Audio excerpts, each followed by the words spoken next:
care. Thank you. Good morning, everybody. Welcome to the Norfolk County presentation this morning on the American Rescue Plan Act. Several of us are still in the process of joining the Zoom, so they'll have to catch up here. But we're going to get underway first with a PowerPoint presentation, very brief. Bill, if you could put that in presentation mode. We'll start with some welcome and introductions from our county treasurer, as well as County Commissioner Richard Stady, who's on the line. Commissioner Stady, if you'd like to do a welcome message, we'll start with you. Sure. Thank you, John. On behalf of the county commissioners, Joseph Shea, Chairman, Peter Collins, and myself, we want to welcome you to our presentation this morning. We look forward to working with you together collaboratively to solve some of the challenges we're facing during this difficult time. We're very excited about this program. An awful lot of hard work and effort has gone into it. We've been meeting regularly with other counties to study what they're doing and develop a plan, an effective plan for everyone. And we find this an exciting opportunity to work on the ARPA, but maybe perhaps to begin other ventures as well. So we're here for you. We're looking to help you any way we can. Obviously, that's what part of this presentation is. And Treasurer Bellotti has those checks ready to cut. That money will get to you as soon as possible. So let's figure out how we get it done. And I know as a former select board member and town moderator, how important this money is, especially now as you're preparing, all of you probably for your budgets, your next budget cycle. So again, welcome. We're here to help you out, and hopefully it's a great day. Thank you very much. Thank you, Commissioner Stady. For all those listening, just again, the Zoom reminder to have yourself on mute so we don't experience any background noise. I'll then ask Treasurer Bellotti to make a few remarks as we begin. Am I on TV? Yeah, okay. Hi, everybody. Mike Bellotti, newly minted Norfolk County Treasurer. We've involved in the process in a very collaborative way with the commissioners in John Cronin and Michelle in terms of making sure that we're doing everything from our perspective and our role as treasurer in terms of checks and balances, but more importantly, making sure that this process is as seamless as possible in terms of how we move forward with it. Some of the issues that we're going to be handling is a lot of input with John, but the role of distributing this money in the approval process rests with the commissioners in their staff, particularly John, as you know, Billy Buckley. But we do have a role in the treasurer's office. We are, in some aspects, another set of eyes. We'll be monitoring the cash flow. As you all probably know, 50% of the 137 million is now in our possession. And I don't think the rest comes another year, right, John? Yeah. Next summer. And we want to make sure that that money is available as quickly as possible, as Commissioner Stady alluded to, and that we don't slow down the process. And you know that we have a incredibly talented, experienced, in some of the great institutional knowledge, and Joe Doria, who works for me as assistant treasurer. He's been around for 30 years. Many of you have relationships with him. He's very highly regarded in the county with the major stakeholders. And as the money is approved, we're going to be monitoring it through the warrant process, the weekly warrants, and we're going to make sure that we move as quickly as possible. You can access that money. And in terms of the electric fund transfers, we want to make sure that procedurally we're well set. So my role is really to make sure, from an accounting and treasury perspective, that I support the commissioners and be an important part of that SIP process. So, and if you have any questions, you call us directly. But as you know, John is the point person. Thank you, Treasurer. Bill, if we want to move on to the agenda, next slide. So briefly, this morning's agenda is brief. There are only a few things we need to cover. We're joined by a couple of auditing firms that have become our primary partners in developing this program. Clifton Larson Allen, as well as Powers and Sullivan, are on the call today. We will talk a little bit about their role in just a moment. Their team is here to offer a demonstration of the product, which we will get to for the meat of this discussion in just a few seconds. I wanted to update folks since we last talked on August 23rd. The Tri-County involvement in developing this portal and this program has grown. Barnstable County's joined, and we are now 4 counties, Quad County, coordinating the disbursement of these funds to their respective cities and towns, which is great. Great value for shared expense and great value for sharing the intellectual knowledge of how to pull this off. In a few minutes, when you hear from Clifton Larson and their team, as well as Powers and Sullivan, you'll understand how much work's been done to date to get us to this point. The portal that we're opening is the second one in the Commonwealth for county government. Plymouth County went live about 2 weeks ago, so we were next in line. We're happy to be there. Norfolk County, I should inform you, is also examining opportunities to harness the product that you'll see today for use by communities as they ponder how to manage their so-called NEU funds. This is another area of ARPA funding that's beyond the reach of county government, but we recognize that several communities have contacted us about using this portal for that purpose. This morning, we're not going to be going too much into that issue, but you will be hearing more from us in the coming weeks as discussions progress with Clifton Larson and the availability of that product. Today, the presentation of the portal by Clifton Larson will include a mock application entry and how it's passed through initial screening by Clifton Larson and the secondary screening by Powers and Sullivan will fit out, following final approval by the county and the county commissioners for payment. There will be technical support within the portal. Communities can engage and either through phone call or email, reach out to the Clifton Larson expert to ask questions about their application. This morning, we will touch upon briefly the subrecipient issue, which is a component of the ARPA program. We'll get into that in just a moment. The other announcement we're making this morning is that the Norfolk County, following Plymouth County, will be allotting 25% of your total ARPA award initially against the programs that you are seeking funding for. Presentation of updated ARPA grants by communities, less the county share, will be shown in a few minutes. Will also be part of our product that we put on our website after this for your reference. We're announcing that the portal for Norfolk County will be open on Monday, October 18th at 9 a.m. Next slide, Bill. Just briefly, the Zoom rules apply. As I mentioned, thankfully, folks are muting themselves. If you wish to speak, just raise your hand. We'll get your questions in. A big part of this morning's presentation is allowing you to ask us and our experts any questions you might have. We'll do our best to answer them. If we don't have answers, we'll get back to you.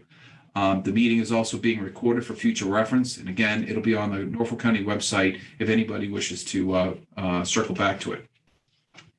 At this point, I'd like to welcome in the Clifton Larson team, as well as Powers and Sullivan. Chris Rogers and his team from Clifton Larson have been involved developing this portal over the last several months. Chris and his team have put in countless hours to develop what I think is a very simple, intuitive portal.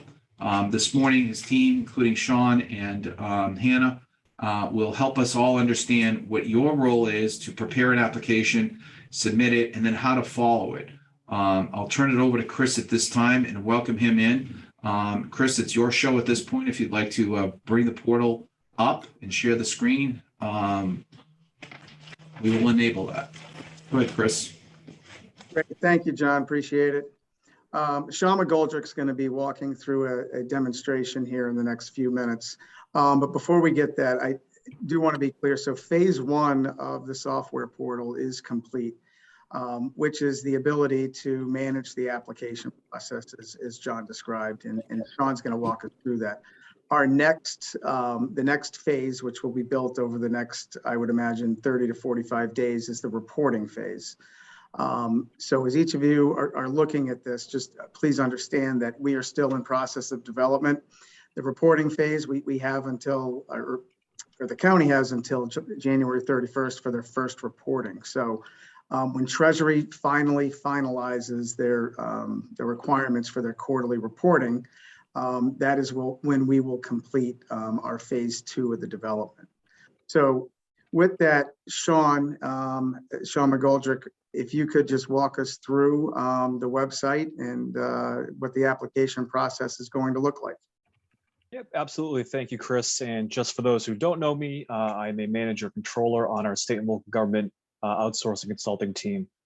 Can everyone see my screen as it's showing now for the Norfolk County ARPA? If I can just get a head nod maybe or a thumbs up from someone. Awesome. Thank you very much. So as John alluded to, this is your Norfolk County ARPA site. What's going to happen is that on the 18th, when it becomes live, it will no longer be in this dev portal, this development portal. you will have an actual link called norfolkcountyarpa.com. So similar to Plymouth County's, but not quite the same, there's branding associated with Norfolk County. It gives you a welcome to what the portal actually is, what ARPA is all about, and also the eligible uses of the funds from the 6 main buckets. I'm sure anyone in this room who has read through the dozens of documents that have been provided so far from Treasury and from further guidance, most of us are familiar with these 6 buckets, which are water sewer infrastructure, broadband infrastructure, public sector revenue loss, premium pay for essential workers, addressing negative economic impacts, and also supporting public health response. So if you are not familiar with these, there is an option to click on each one and learn more, which we'll do so in a second. Below the 6 available buckets is also a summary of what Norfolk County is doing with their money, meaning how much they got, 137 million. Eventually, there will be a municipal allocation set up through here. As John mentioned, they will be doing the 25% allocation to start. There's also a sample of the terms and conditions that will be accepted in order to receive the money, and further guidance from the Treasury and also frequently asked questions. So this website so far, I am not signed in. I'm not technically a user. So anyone with a internet browser, internet connection can see exactly what I'm seeing once the site goes live, which I know is important because there's plenty of individuals within a community that may want to see how the county is spending their funds, what their city or town has access to through the Norfolk County ARPA program. And with that, they can see exactly what we can see. So I'll take you into one, and let's go to addressing negative economic impact. This will bring, I think I transferred everything. We'll see.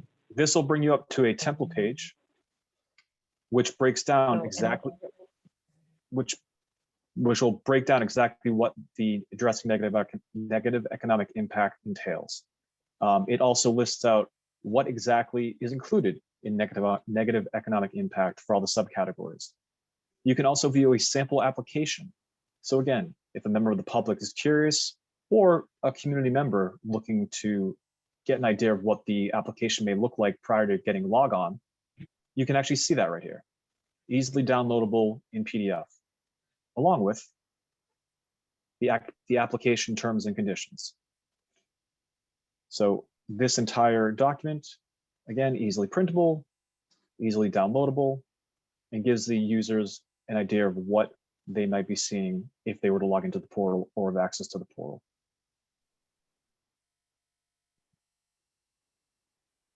So I'm going to hop back now and actually sign in.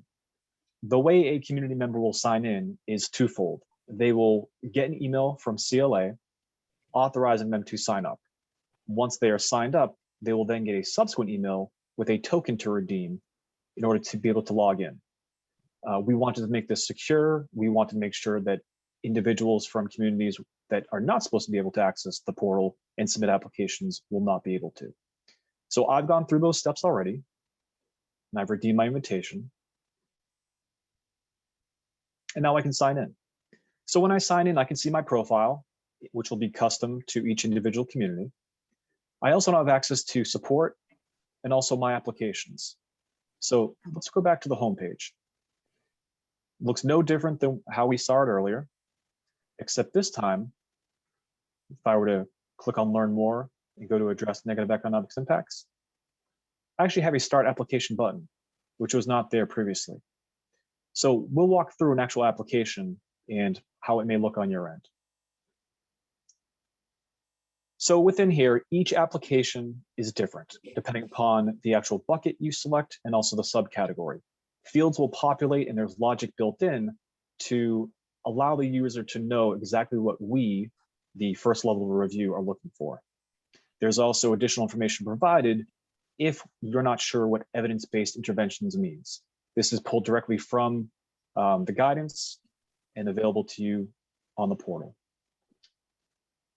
So let's come up with an example here. Also important to note, everything that is asterisk or that has an asterisk is required in order for you to complete the form. Otherwise, it will kick it back.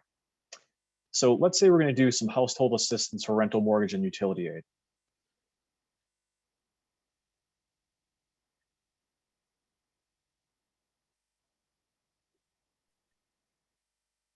And let's do $100,000. So as you may noted, by clicking household assistance rent, it gave me a couple more additional items that I need to fill out. So for this purpose, we'll simply use test.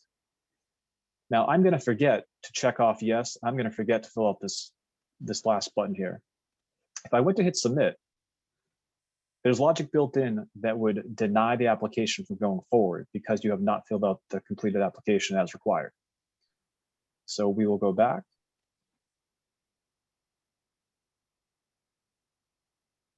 Yes, I've certified that I've read the intervention-based rules because it denotes here that those requirements need to be met and you have read them.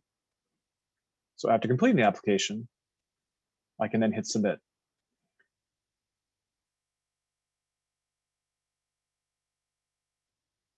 And this was a good point too. I can actually see that it needs a valid number, and this is telling me I need an actual number. So instead of the word test,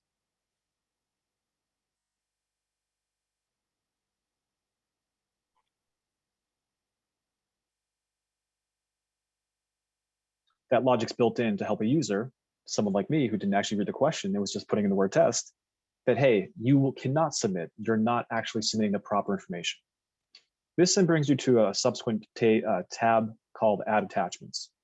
In this, you can add whatever you may need in order to get the application to go forward, whether that's some kind of general ledger report for expenditures, copy of vendor invoices, some kind of agreement, some kind of a contract, etc.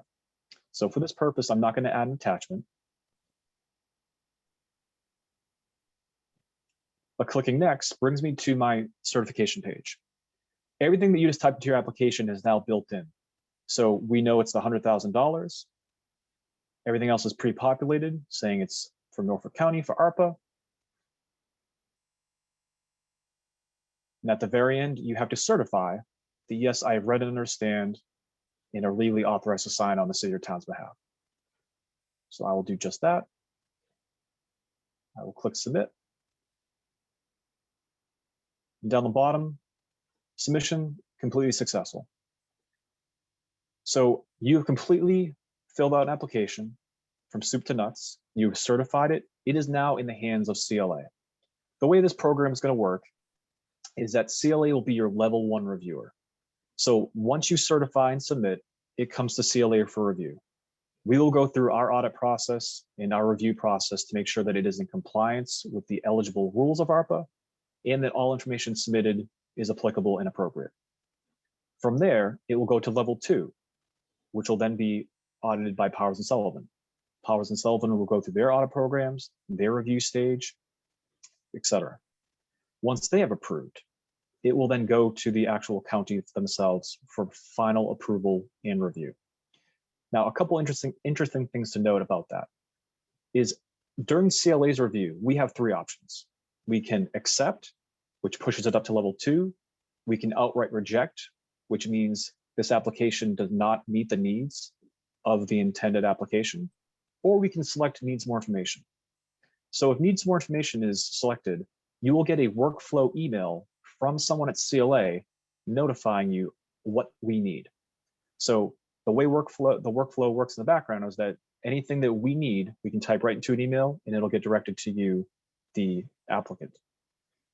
If at any point in time Powers and Sullivan does their review and they find something that they're questioning, it will come directly back to CLA and not the applicant. If we can answer the question, we will approve again and go back up to Powers and Sullivan. If we get the question from Powers and Sullivan and think, yes, we actually do need more information from the client or the applicant, we will then respond to you directly. And finally, at the final approval level, the county level, if they have a question, it will come back to CLA. So really the only time you're hearing from someone directly if there's an issue will be someone from CLA, possibly needing more information or just a further explanation on it. If you want to know where you stand in terms of your applications, you can click on your My Applications tab. Now, right now we are in Sample Town, that's our municipality. So depending upon your municipality, you will only see your town or city's applications versus the county or CLA or Powers and Sullivan we will be able to see all applications as we are the approvers for all applications going through. So as an example, the one we just did for rental aid, you can see here it's pending level 1 review. So if at any point in time you want to know where your applications stand, you can go right into the portal and just do a quick check. If it's pending level 1 review, it's with CLA. If it's pending level 2, it's with Powers and Sullivan. Pending level 3, it's with the county. And then finally approved. So I just want to show you an example of an approved one from earlier that we did as a test. You can click on the little drop down, view details, and you have your entire application, including when it got submitted, when the 3 levels of approval actually occurred, your municipality information, the signed terms and conditions, and also your actual application. So the thought process was, let's make one nice clean document, not only for your records, but for potential audit records. You can easily print this, save it as a PDF, print it to your computer, etc. Please ignore the Plymouth County. This is why we're in development. So that way you have all this information readily available for your audit, because let's be honest, this will be audited at some point, whether it's fiscal year 22, 23, or 24, so on, with all that information being available. Once an application has been approved,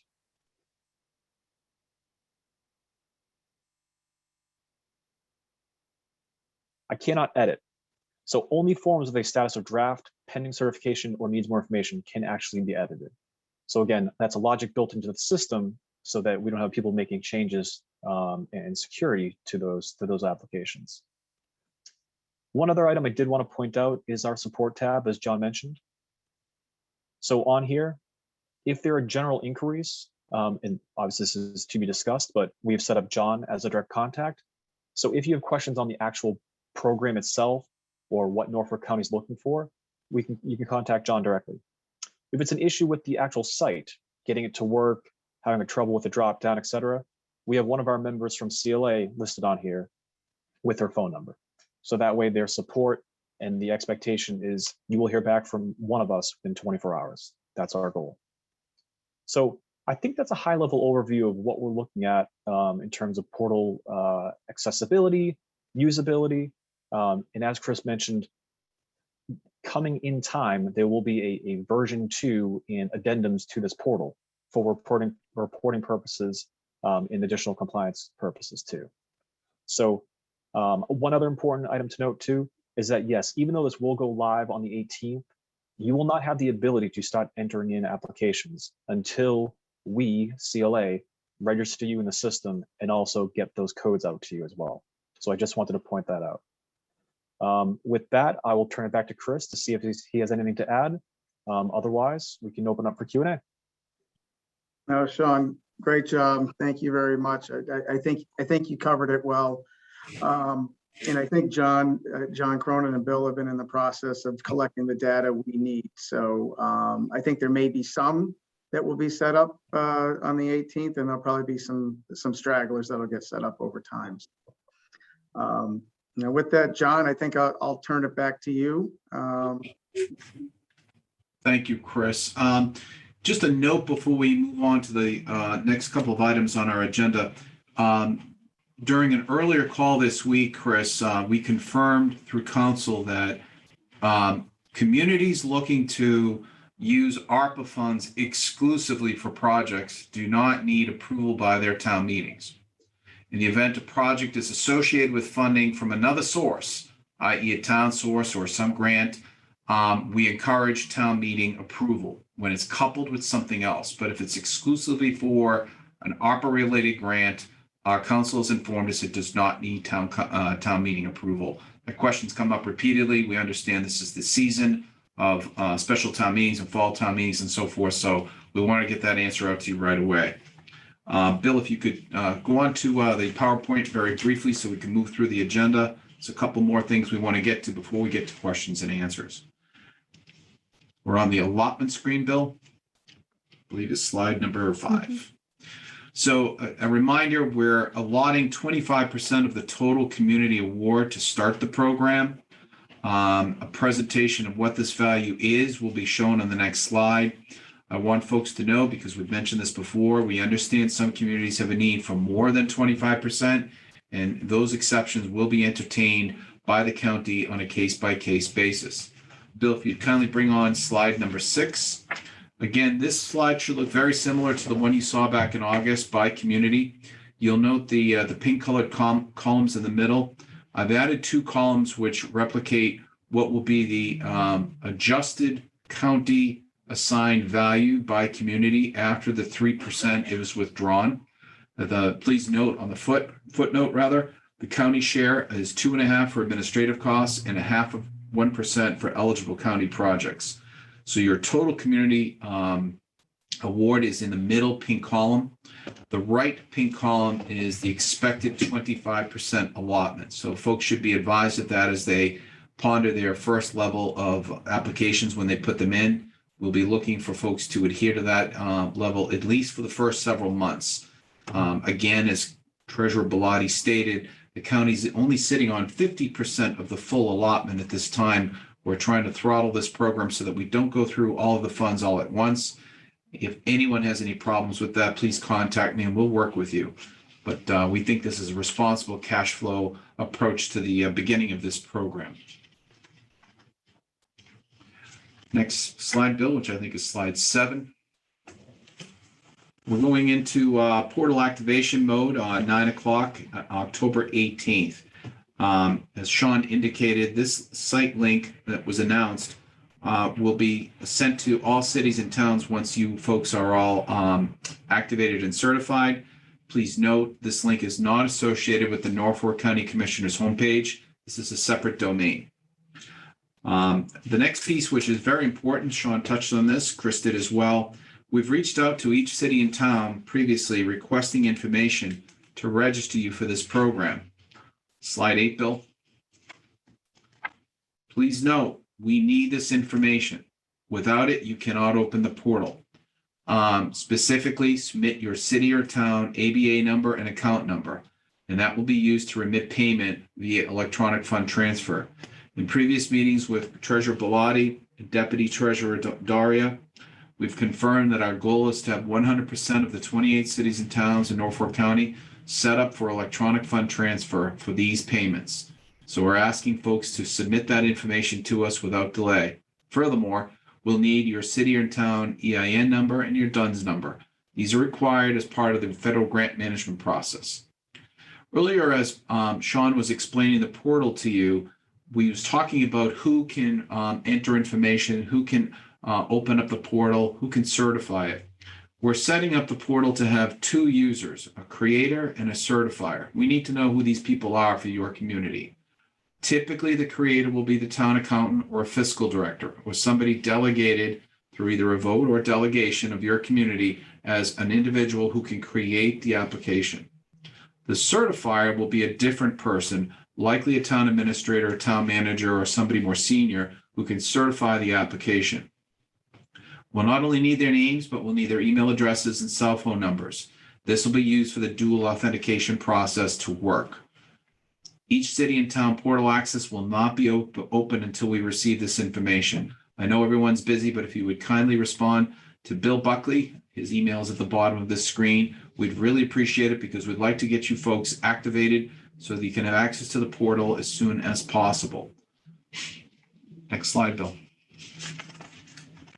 We've reached the end of our presentation. We've allowed for sufficient time because we have a feeling that some folks in their cities and towns may have some questions. Today's Zoom is also welcoming legislators and other interested parties who are new to this process. We'd like very much to hear from you if you have any questions today. As I mentioned at the outset, these are Zoom rules, so if you have a question, please raise your hand. We have some folks here that can help answer them or at least guide us in where we need to find those answers in the event we can't respond today. Anybody have any questions, please raise your hand.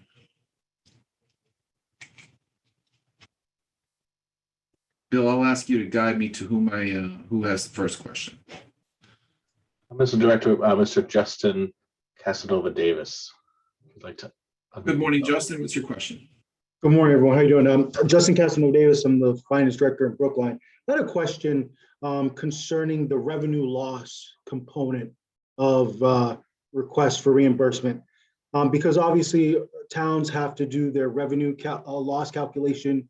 How would a county request for revenue loss be factored in? Because it almost seems like it's an additional amount on top of whatever the town's calculation is. So I think that's my question. If I understand the question clearly, Justin, revenue loss has been a hot topic. A lot of communities are very interested in that component. There has been some active dialogue with our auditing firms about exactly what standard to use. There's some questions on whether or not the initial rule has clarified for communities' use how to achieve a successful application for revenue loss. At the county level, I currently do not envision submitting a revenue loss application. We looked at collectively where we stood with certain losses of revenues associated with registry deeds, excise, and so forth. Overall, our revenue picture was it had exceeded prior year gains, so we did not meet the test of having a lost revenue application eligibility. But every community is different. If you have any questions for Brookline, for example, Justin, that you think might befit the initial rule details for that particular application, please reach out to us. We'd love to have the conversation. We understand this is one of the components of the application process that's going to really challenge a lot of understanding of the interpretation of the application. But at the county level, I honestly don't see us submitting a revenue loss at this time, given our gain last year. Thank you. Welcome. Thanks. Mr. Manager, next we have Mr. Chris Dwelly, the manager of Dover. Chris. Thanks, Bill. Hey, everyone. Chris Dwelly, Town Administrator in Dover. Will the portal accept one point of contact, so one person to both submit the application and approve it, or will you require two different individuals, one to submit an application and then one to sign off on the request? Chris Rogers, if you want to address that question. If both, we wanted the executive, it's really set up for the executive branch, so to speak, to approve the application. And that was designed to really a control in there that you're aware that applications are being submitted. I would say this is that I would probably default back to Norfolk County and their comfort on if you had one person. So if that one person was a town manager or town administrator, I don't see a problem with it. If it was a town accountant or a finance director, there might be some pushback, but I would default back to Norfolk County. It's more of a control for the town, quite honestly, Chris. Understood. And if I could actually just clarify, so I've got a really small staff over here, and I'd prefer to just be able to submit everything myself as the town administrator, if that's acceptable for everybody. It would be acceptable from our standpoint. Chris, I think we understand the circumstances of Dover being a smaller town. We'll entertain that item. What I'd ask you to do is when you're ready to submit your information, just submit a justification for why a single point of contact would be the preference for your community. That way we have a record if any approval's given. Thanks. Thank you very much. My pleasure. Other questions?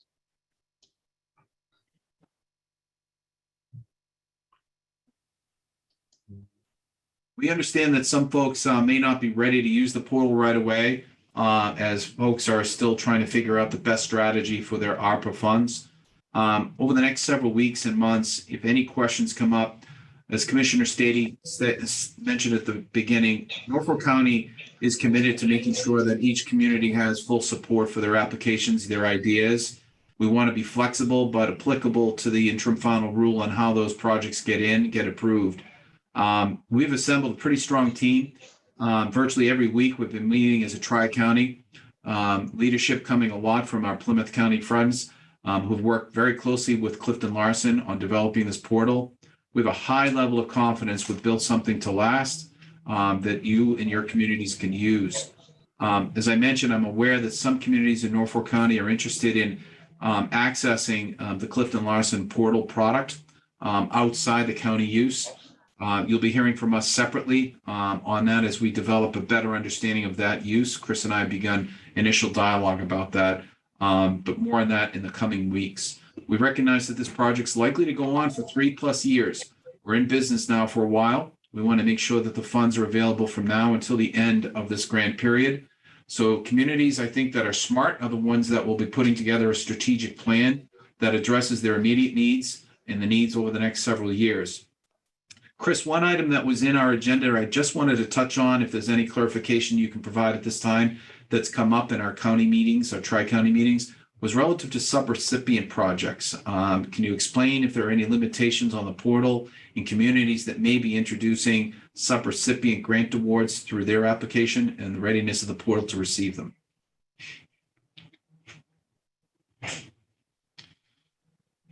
Clarify that a little bit for me, John. So are you talking about if there's an intent to have a subaward of what we're going to subaward to a particular town? Correct. They would have. In the event a city or town had a nonprofit organization that was seeking funds, is the portal prepared to accept those subrecipients under one of those 6 purpose areas that Sean showed us earlier? Is the portal prepared to handle that kind of an application? Yes, because it would fall in line with the requirement, as long as they identify that they're going to be in a subrecipient relationship. There has to be an understanding, and we'll make sure that it's built in that with that, if they're going to be entering into a subrecipient relationship, then you effectively have to have the same terms and conditions with that subrecipient. Yep, great. I'd like to give Jim Powers a chance to make any remarks. Jim, on behalf of Powers and Sullivan, they have the second position of audit and review for each of the applications. Powers and Sullivan is obviously a well-respected firm in Massachusetts. They do a lot of work with communities across Massachusetts. Jim, if you want to have any remarks at this point to introduce your firm and your role as the secondary approver. Thank you. I thought Sean did an excellent job explaining the process.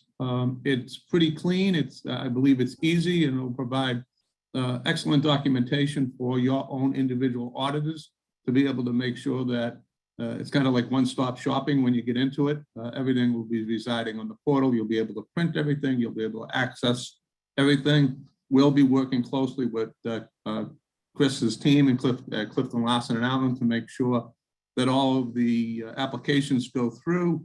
It gets 2 reviews, and that from our standpoint in each one of the counties, that it's an allowable project expenditure of funds under the rules. I know we're still sitting under the interim final rule. Things may change when we get to the final rule as we go through, but that may take a while. However, the federal government treasury has been clear saying that it was, if anything that was sent and approved under the interim final rule and the rule changes subsequent to that, there's not going to be, okay, that original project that you spent the money on is no longer allowable. That will be allowed to stand, and it'll just be the later ones as we go through.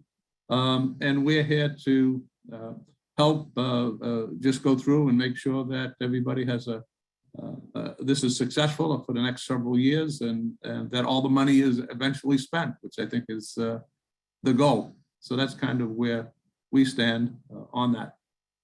Thanks so much, Jim. Before I get to other questions, I wanted to remark that after seeing the portal, I hope the community see that the streamlined application process and the work done to make it such also features the benefit of expediting, hopefully, the payment to your community on the back end. Reasonably speaking, if we're not inundated with tons of applications all at once, one can envision your application, if it's tight and right, moving through this process such that payments can be received electronically, of course, within a week or 2 after your submission, which I think is pretty good service based on federal grant management's experience that I personally have. So I hope I don't eat those words in a few months when we get inundated with dozens of applications. That would change things. But you can quickly see that the electronic process is working for your benefit. Bill, any other questions coming in? Yeah, we did have one from Weymouth. Will distribution of funds include any accrued interest? No, it will not. The accrued interest will reside with the county. Excellent. And we have a follow-up from Brookline. Hi, Justin. Thanks. Yeah, just one other question, clarifying question. The 25% that you mentioned that would be allotted, is there a time period that you're going to stay within that 25% allotment? It's a good question. I asked that earlier this week. So that's manufactured by the county. There is, right now, we're thinking a few months. And it's simply to make sure that the cash flow is available to distribute funds to the eligible communities at the beginning of the grant, Justin. We'll revisit that likely after the calendar year. And I also want to point out, I am aware of 2 communities who I've spoken to directly that need more than 25%. In fact, they need it all right away. We'll be working with those communities to find out how the program can help them achieve their immediate goals. They have, in both cases, water issues in their communities. They have projects that are lined up and ready to go. We'll be working directly with them to help them achieve a greater amount than the 25% based on their urgent issues. But for your question, we'll be looking at that 25% probably sometime in January, early spring. Okay. If that presents a problem, give us a call. Thanks again, and thanks for hosting the webinar. It's informative. Thank you. No worries. Any other questions there, Bill? We have none right now. Last call. I think that concludes our presentation for today.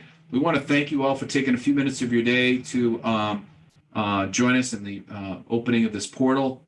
I want to thank our friends at Clifton Larson and Powers and Sullivan again for doing some great work to get us to this point. County government is obviously trying to constantly provide service to each of you to show our value in making your life and your work easier to do.